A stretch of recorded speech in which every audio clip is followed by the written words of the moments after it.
Okay, let me tell you about the story about the London Tube, because it's pretty notorious and it's kind of funny.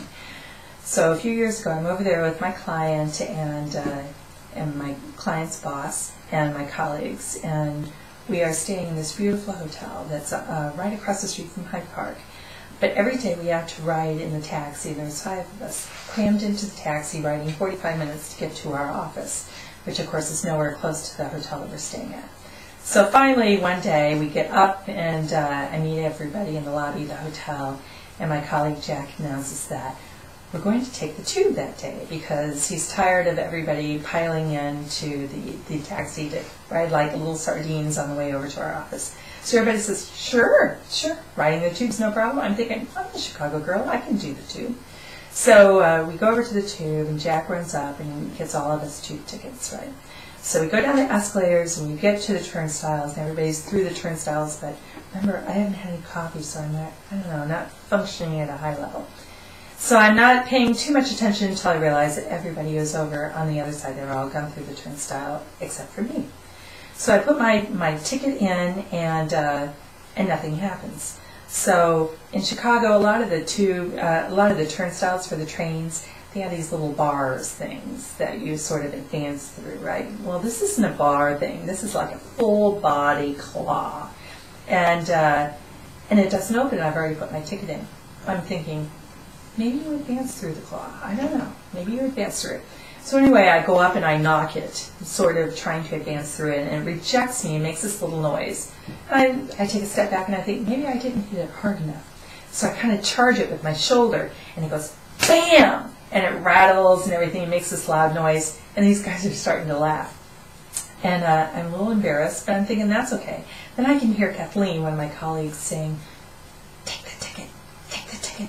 And I look, and sure enough, the ticket has popped out of the top of the turnstile.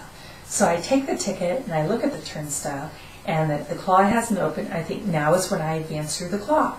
So I charge it really hard, and of course it rejects me, and everyone is dying on the other side. And I am so embarrassed, just trying to keep it together. And I'm thinking, my ticket is not working now. My ticket probably thinks that I've already gone through. So I announced to everybody on the other side, I am going to go down and get another ticket because this ticket is not working. So I go down, I get another ticket, I come back, I stick it in, I wait for the ticket to come out the top, I pull it out the top, expect the claw to open, it doesn't open. Now is when I advance through it. So I charge it really good, it rejects me, of course it does not open, and these guys are laying on the ground, they're laughing so hard, and it's incredibly embarrassing. So now by this time, of course, everyone else is laughing there in the little station. So I can hear this transit guy over in the far end, he goes, Miss, come over here. I'll let you through over here. I can see you're having problems. And I said, all right, I'm on my way. So I go over, he pushes the button, the claw opens, I walk through without incident, and I catch up with my colleagues. So we're going down the escalator, and my client Jason looks at me and he goes, oh my. And then he looks over at Jack and he goes, I guess Jack's in trouble now for having suggested we're going to take the tube. I'm just trying to smile and keep it together, but inside I am just dying. I am so embarrassed. So we get on the train, and those guys are still chuckling.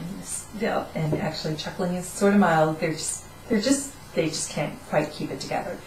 And of course, I can't even stand that. So I go and I sit on the other end of the train car, and I'm sitting there by myself. And my client Jason comes over and he sits down next to me, and he goes, yeah, that was kind of tough. It was a little funny, but it was kind of tough. And, hopefully the transfer to the next train isn't going to be so dramatic. And I said, transfer? And he goes, yeah, I'm hoping we don't need to use the ticket for the transfer. And I said, well, I don't have my ticket. And he goes, are you sure you don't have your ticket? And I said, no, I don't have my ticket because it wasn't working, so I didn't bring it. And he goes, oh. And so then he goes back to where everybody else is sitting. Because he knows now this is not going to be pretty. So then Jack comes over and he sits down next to me and he goes, I thought I saw you put your ticket in your pocket. You want to check it? I said, I'm not going to check because I didn't put it in my pocket because the ticket doesn't work. I didn't bring the ticket with me. And he goes, well, you don't need the ticket to transfer trains, but you do need it to exit the tube station. I said, because I'm telling you I don't have my ticket, so I don't know how I'm going to exit. And he goes, I'll take care of it. And I said, all right. So anyway, I successfully negotiated the transfer to the train, and then we came to our stop. And of course, we start heading over to the transit station, and Jack goes sprinting ahead to the transit guy, and he goes, I'm just telling you, this one in our group does not have her ticket. And the transit guy goes, that's okay, I'll take care of her. You guys take the far turnstile. So everybody else goes to the far turnstile, and they go through it. He looks at me and he goes, I got you covered. So he pushes the button, the claw opens. It's almost like angels are singing. And I start to walk through, and as I'm almost through, the claw closes on me. I end up charging it, and it makes this huge sound. And of course, these guys burst out laughing. I turned around to the transit guy, and I went, what is going on? He goes, I'm sorry. I don't know what happened. I don't know what, let's do this again. So he pushes the button, the claw opens, and now I walk through. And just before I get there, it shuts again, and I crash into it, and there's howls of laughter. They just can hardly contain themselves. And I turn around to the transit guy, who is now himself all doubled over. And he goes, I'm so sorry, but that was just so funny the first time. I had to do it again. I said, you did that on purpose. I can't believe that. So anyway, he says, I'll let you through this time. So he hits the button, the claw opens, I walk up to it, I turn around and I look at him, and he said, it's okay, it's okay. So I walk through it without incident. So I meet up with everybody else who are just dying laughing. We're going up the 2-story escalators to get up to the top.